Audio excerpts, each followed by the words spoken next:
किया वो कहीं न कहीं जो गुमशुदा तलाश है वो कहीं न कहीं आज की नस्ल के लिए गुम हो चुका है।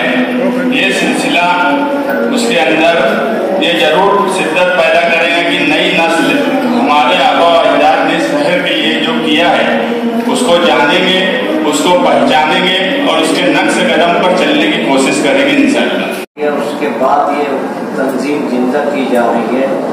मैं मुबारकबाद पेश करता हूँ, तमाम लोगों का शुक्रिया अदा करता हूँ जो मेहमान आए हैं वो हमारे शहर को एक अहमियत दिए, नहीं तो हम हर वक्त तहरीक चलाते रहे हैं। बहुत तहरीकों में जो है कामयाब भी हुए। रशीद ताहिर मोमिन साहब हमारे साथ दिल्ली तक गए हैं मगर हम टुकड़े में रहते थे। आज हमारी कॉन्फ्रेंस बनाई जा रही है, एक ताकत बनेगी, ये इत्तेहाद बनेगा तो हम आगे बढ़ेंगे। आप लोगों ने देखा होगा कि किसानों ने जो इत्तेहाद के साथ बैठा और हुकूमत ऐसी है जो कोई बात मानती नहीं है मगर उसको मनवाया। आपका इत्तेहाद रहेगा तो हम हर चीज़ मनवा सकते हैं। अगर हमारा इत्तेहाद रहेगा तो हम 103 साल से जो खामोश बैठे थे और खामोश बैठ जाएंगे और हमारी कौम पिछड़ी हो जाएगी। ये शहर जो है हर वक्त तो किसी न किसी तरीके से लोगों को जगाता है। ये इंशाअल्लाह ताला हमारी सनत और हमारी तालीम को और हमारे बच्चों में नई टेक्नोलॉजी में आप लोगों के ज़रिए से जगाएगा। इतना ही कह के अपनी बात खत्म करता हूँ। शुक्रिया। इस उन्वान पर आज यहाँ जो इजलास रखा गया है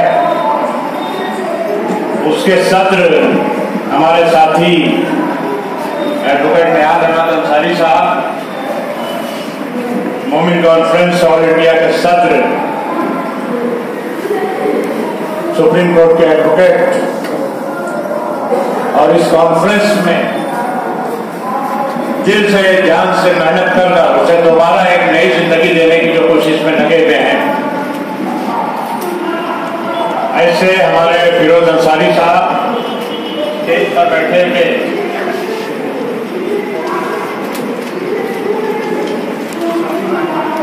सभी मेहमान, वक्त का थोड़ा लिहाज करते हुए बात थोड़ा शॉर्ट में स्टेज पर बैठे हुए सभी मुअज़्ज़िज़ मेहमान, सामने बैठे हुए सभी बुजुर्गों, दोस्तों, साथियों, सबसे पहले मैं मालेगांव के लोगों को मुबारकबाद पेश करूंगा कि ये इजलास रखकर आपने न सिर्फ हमको एक हौसला दिया है, फिरोज अंसारी साहब को हौसला दिया है, बल्कि इस बिरादरी को, जो मैं समझता हूं कि जितनी भी बिरादरियां हैं हमारी कौम में, सबसे बड़ी बिरादरी जो है ये मोमिन अंसारी बिरादरी है।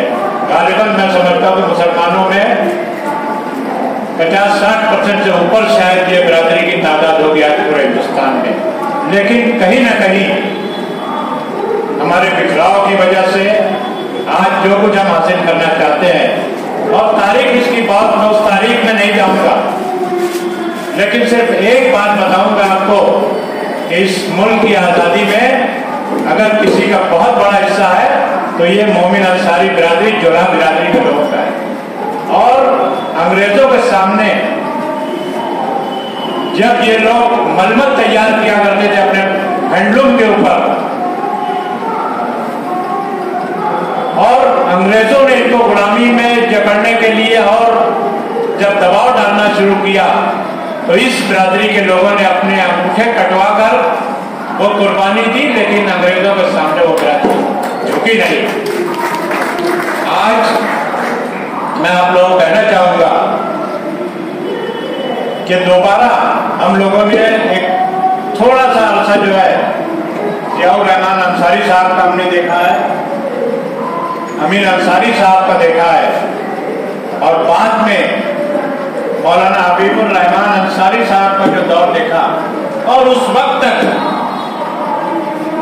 एक वक्त मैं खुद, हालांकि मैं कुछ नहीं था, म्यूनसिपैलिटी में शायद नगर सेवक था, बाद में नगर अध्यक्ष बना। स्टेट की सियासत में कोई रोल नहीं था, लेकिन जो भी कहीं कुछ सरकारी अदालत में कुछ अगर पोस्ट देना रहता था तो दिल्ली से मोमिन अंसारी के भी किसी व्यक्ति को उसमें जगह दी जाती थी, उसको ताकत देने की कोशिश की जा सकती। मैं कहना चाहूँगा रेलवे बोर्ड में हमारा कोई काम नहीं था, रेलवे बोर्ड में ना मेरा बहुत लंबा दिल्ली इधर उधर का सफर था, लेकिन उसके बावजूद रेलवे बोर्ड में मुझको लिया गया, टेलीफोन की कमेटी में लिया गया, और कहीं ना कहीं कांग्रेस इस बिरादरी ने आजादी से पहले भी और आजादी के बाद भी कांग्रेस का बहुत बड़ा साथ दिया है, और उसके सिरे में कांग्रेस उस ताकत को महसूस करती थी। और उस सिलसिले में आपने देखा कि इस बिरादरी के बड़े बड़े लोग जो है सेंट्रल गवर्नमेंट में मिनिस्टर बने, बहुत सी स्टेट गवर्नमेंट में उनको मिनिस्ट्री दी गई, लेकिन बीच का अरसा जो है कहीं ना कहीं हमारे इतिहास में कमी वाकई हुई। और उस वजह से, क्योंकि आज जो है पहले इस तरह से नहीं था, लेकिन आज जो है पॉलिटिकल सिनेरियो जो है, हमें ये जो समाज का सिनेरियो जो है ये बहुत तेजी से बदल रहा है। और उस बदलाव में जब तक, और माशियात की इतनी रेलवेज हो गई है कि जब तक आप अपने वर्कर को, अपने लोगों को कहीं ना कहीं अगर आप ताकत नहीं देंगे तो बहुत लंबा वो आपके साथ करने के लिए तैयार नहीं रह पाएगा। और इसकी शुरुआत कहां से होगी? जब तक हम अपने लीडर को ताकत नहीं देंगे। आज मालेगांव में इतनी बड़ी तादाद में लोग जमा हुए, इसी तरह हर गांव में, हर शहर में मोमिन कॉन्फ्रेंस की यूनिट बनना चाहिए, और सरकार को ये साथ दिलाते रहना चाहिए। आज दलित देखिए आप, या किसान देखिए, या दूसरे जितने भी लोग हैं, सरकार उसी वक्त झुकती है जब वो समझे कि अगर हम नहीं झुकेंगे तो ये कौम जो है ये हमको तोड़ देगी, हमको इसके इक़्तिदार से हटाना। वो माहौल पैदा करने की जरूरत है। और आज जो शख्स यहाँ मोमिन कॉन्फ्रेंस की सदारत और इंडिया में कर रहा है, मैंने जानता हूँ सुप्रीम कोर्ट में बेहद मसरूफियात है, उसके बावजूद ये शब्द जो है बेलौस है। आपसे कोई वो कभी आपसे पैसा नहीं मांगेगा, माशी तौर पे, माली तौर पे अच्छी उसमें पोजीशन में है, लेकिन एक शौक, एक जज्बा है उनके दिल में कि इस बिरादरी को कहीं ना कहीं, जहां ठीक है ये जो हमारे तौर पे हमारे लोगों में जो काम चल रहा है, सर्टिफिकेट के ताल्लुक से हमारी जो दुश्वारियां आती है उसे दूर करना, लोगों को सर्टिफिकेट दिला देना, लेकिन सर्टिफिकेट हासिल करने के बाद भी आज हम लोग खड़े नहीं हो पाते। ये बात जो है जब तक हमारा आदमी इक़्तिदार में रहेगा नहीं, हमारा आदमी सरकार में नहीं, तब तक हम जो है उसको पूरी तरह से इंसाफ दिलाने का काम हम लोग नहीं करना। इसके लिए मैं चाहूंगा कि आप लोग जहां से भी आप लोग हैं, मालेगांव के लोग, और मालेगांव की कौम जो है बहुत बेदार है। हम लोग भिवंडी से आए हैं, भिवंडी से काफी आगे हैं यूसुफ साहब। तालीम के मैदान में देखिए, कारोबार के मैदान में देखिए, जिस वक्त आपका 50,000 लोग हुआ करता था, हमारे यहाँ 3 लाख, 4 लाख, 5 लाख हुआ। तालीम के मैदान में मुझे अभी मालूम पड़ा, मैं इस स्टेज से मुबारकबाद पेश करूंगा मोहम्मद इसहाक जरीवाला साहब को। मेरे साथ उम्र में साथ में थे मेरे एक वक्त कि नीट जो ऑल इंडिया आपका जो है प्रोफेशनल कोर्स, इसका क्लासेस होती है, एग्जाम होता है, और उसी के तहत जो है लोगों को MBBS और इंजीनियरिंग सब तरफ दाखिला मिलते हैं। मुझे यहाँ आकर मालूम पड़ा, बहुत खुशी की बात है। एक मालेगांव बहुत बड़ा शहर भी है, इसलिए आबादी होगी 5 लाखों की या 10 लाख, लेकिन इस शहर के अंदर नीट में उन्होंने 10 बच्चे ऐसे इनके शहर से निकले जिनका रिजल्ट जो है 600 से ऊपर मार्क्स, उन्होंने 720 में से 600 से ऊपर जो है मार्क्स हासिल किया, और तकरीबन 45 स्टूडेंट ऐसे निकले इनकी क्लास ज्वाइन करके जिनका स्कोर 500 के ऊपर है। इसका मतलब ये कि कहीं ना कहीं वो डॉक्टर बनने जा रहे हैं या इंजीनियर बनने जा रहे हैं। बहुत बढ़िया है।